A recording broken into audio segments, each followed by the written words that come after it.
Ya desde varias semanas antes del 11 de abril podíamos percibir lo enrarecido del ambiente. Ya se veían los movimientos que hacían, las jugadas que hacían. En este caso, un grupo empresarial perteneciente, adscrito a Fede Cámaras, que ya estaban ellos conspirando, estaban reuniéndose con la embajada norteamericana, con el embajador norteamericano, con un grupo de políticos golpistas que se puede catalogar pues con toda la extensión de ese nombre porque les cabe completo. Se estaban reuniendo y su conducta, su comportamiento evidenciaba sus intereses al extremo que una semana antes del golpe me reuní con Carmona Estanga, fui a su casa, le pedí una entrevista, lo visité en su apartamento, tratando de conciliar posiciones, tratando de conciliar situaciones. Pero sí, había muchos indicios del enrarecimiento, sobre todo en estos sectores de, de, de empresarios, de altos empresarios y de algunos políticos que estaban detrás de esas intenciones de un golpe. Ahora, ¿cómo avanzó esa trama conspirativa? ¿Qué pulso tenías tú? Bueno, ellos estaban precisamente basándose en un movimiento de calle, habían convocado especialmente a la clase media a la calle, tenían intereses, se sentía que tenían un interés de buscar razones, de buscar motivos para que este grupo de venezolanos que en ese momento sentían un derecho para reclamar, para protestar, ellos querían llevarlo más allá de eso y estaban, lo que se notaba era buscando el apoyo de los Estados Unidos. Se notaba que buscaban con esas entrevistas, con esas reuniones, con ese contacto que hacían con la embajada norteamericana, estaban buscando el apoyo que evidentemente obtuvieron ese apoyo. Y luego lo que ellos necesitaban es a estas personas que estaban protestando, pues inventarles una causa, inventarles un motivo que desatara pues ese descontento que se desató con las mentiras que se inventaron, con los muertos que se pusieron en Caracas. Y la conexión con el sector militar. Con el sector militar, si te soy honesto, como debo serlo, como lo soy, pues debo decirte que no tenía un indicio fuerte de ese sector militar. Yo sospechaba, tenía sospechas de algunos sectores que a la postre resultaron golpistas y otros no, y otros de quien sospechaba pues resultaron, como tú decías hace poco, ardorosos defendientes de la Constitución y del proceso. Entonces, en lo particular, yo manejaba algunos indicios, pero no eran indicios fundados y fuertes con el sector militar. ¿Cómo crees tú que funcionaba la inteligencia en esas oportunidades? Bueno, hay que reconocer que muy deficiente. Si recordarás y recordarán todos los venezolanos, nosotros estábamos en un proceso de organización, de creación de los organismos de inteligencia. Nuestros cuerpos de inteligencia que recibimos, la DICIP, eran cuerpos preparados y dirigidos por personas de la Cuarta República, esos grupos a los que se hace referencia ligados a la inteligencia israelí, ligados a la inteligencia norteamericana.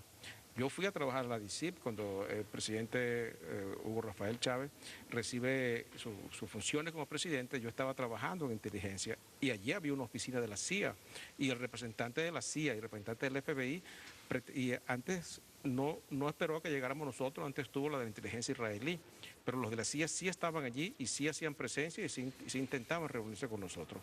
Entonces todos los cuadros directivos de la inteligencia nacional y los cuadros, aunque habían sido formados recientemente, eran formados y dirigidos y creados con esa ideología imperialista. Eso que tú señalas es muy importante y compete pues al sector en el área del gobierno en el que tú estabas presente como ministro del Interior. Yo para la fecha, como tú recuerdas, era ministro de la Defensa. Y estoy convencido que la misión militar que estaba en Fuerte Tiuna operó activamente el día del golpe en los días anteriores también, ¿no? Tú compartes ese criterio de que se combinó la actividad de la misión militar norteamericana por un lado y la acción que se operó en el seno de los organismos policiales, tales como la DICIP, etcétera. Totalmente, totalmente, o sea, Vicente, porque eso no se trata inclusive de un criterio, son evidencias firmes, hay evidencias inclusive filmadas de la presencia y testimonios de la presencia de esa misión militar norteamericana en la comandancia del ejército con los golpistas, donde se encontraban los golpistas. Eso está evidenciado gráficamente inclusive. Ese desenlace, vamos a decir que es sorpresivo, entre comillas, del 11 de abril. No hubo ninguna precisión al respecto, porque ese día se inicia con la marcha, ¿no? Y la marcha aparentemente tenía un carácter democrático, pues, el uso de un derecho que tiene todo venezolano a manifestar, pero que luego se transforma en una marcha de carácter subversivo cuando se lanza sobre el Palacio de Miraflores. Como ministro del Interior, ¿qué elementos de juicio tienes tú para ese día? Bueno, fíjate, el día anterior en la residencia Anauco Hilton se había reunido una persona que ocupó funciones muy importantes en la política venezolana, al lado nuestro, y que ya en ese momento estaba en la oposición, que había sido ministro del Interior. El día anterior a la marcha, él se había reunido en esas residencias con el embajador norteamericano. Entonces ya eso era un indicio importante. Lo que se escuchaba y lo que se sentía en los cordones de seguridad que eran de la Policía Metropolitana también indicaban que no iban a hacer el trabajo que le correspondería de control de esa marcha, de evitar que se acercara a sitios que no estaba permitido que fuese. Y sí, nosotros manejamos indicios que muy probablemente esta concentración y esta marcha la iban a desviar a Miraflores, iba a ir a Miraflores. Habían indicios fuertes de eso y como te digo, se asentaban más creíamos más en esos indicios cuando veíamos la actitud conspirativa de las personas que estaban detrás y con la rienda de esta insurgencia, de este golpe de Estado. Yo tengo la convicción, Ramón, que el hecho de lanzar esa manifestación contra Miraflores no solamente tenía como objetivo derrocar un gobierno, sino también asesinar al presidente. Hay un precedente en la historia política de la región, el caso Bolivia, cuando la rosca, que es el equivalente a los escuálidos en Bolivia, asusaron a sectores populares, los lanzaron sobre el Palacio Quemado y ajusticiaron al presidente Gualberto Villarroel, que era un hombre progresista para ese momento. Yo creo que aquí estuvo presente, por lo menos en los que incitaron a la gente a irse a fondo en esa marcha, estuvo presente ese objetivo. ¿Qué crees tú?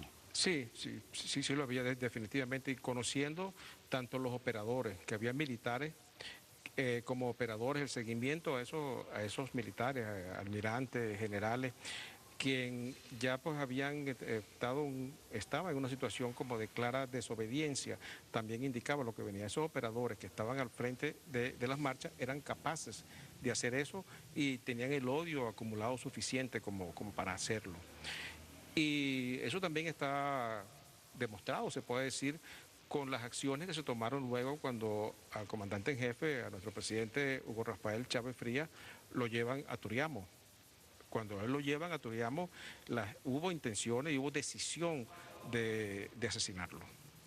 No se llevó a efecto precisamente por el comportamiento de elementos de tropa, individuos de tropa, que no permitieron y que tomaron una actitud pues al lado del presidente de defensa de él.